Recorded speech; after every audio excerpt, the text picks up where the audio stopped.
राहुरी तहसील कार्यालयामध्ये 26 जानेवारी 76वा प्रजासत्ताक दिन मोठ्या उत्साहामध्ये साजरा करण्यात आला। तहसीलदार नामदेव पाटील यांच्या हस्ते मुख्य शासकीय ध्वजारोहण करण्यात आलं।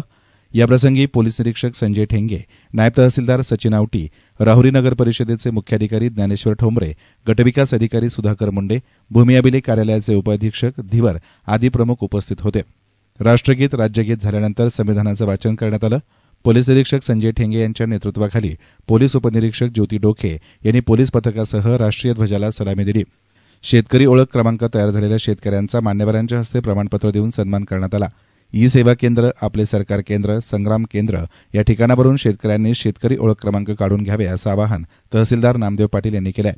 तसेच राहुरी पोलीस निरीक्षक संजय ठेंगे यांच्या पुढाकारानं पोलीस स्थापना दिनानिमित्त मोबाईल शाप की वरदान आणि रस्ता सुरक्षा सप्ताहाच्या अनुषंगानं वाहतुकीचे नियम या विषयावर राहुरी तालुक्यात घेतलेल्या निबंध स्पर्धेतील विजेत्यांना मान्यवरांच्या हस्ते सन्मानचिन्ह, प्रशस्ती पत्रक देऊन सन्मानित करण्यात आलं। याप्रसंगी विशाल सदनापुरे, सोपान बाचकर, सहाय्यक महसूल अधिकारी चांद देशमुख, पुरवठा अधिकारी सुदर्शन केदार आदींसह स्वातंत्र्य सैनिक, ज्येष्ठ नागरिक, पोलीस कर्मचारी, सामाजिक कार्यकर्ते, पत्रकार, कर्मचारी मोठ्या संख्येनं उपस्थित होते। कार्यक्रमाचं सूत्रसंचालन सयाजी शेंडगे यांनी केलं। एसएन मीडियासाठी प्रतिनिधी गोविंद फुनगे, राहुरी।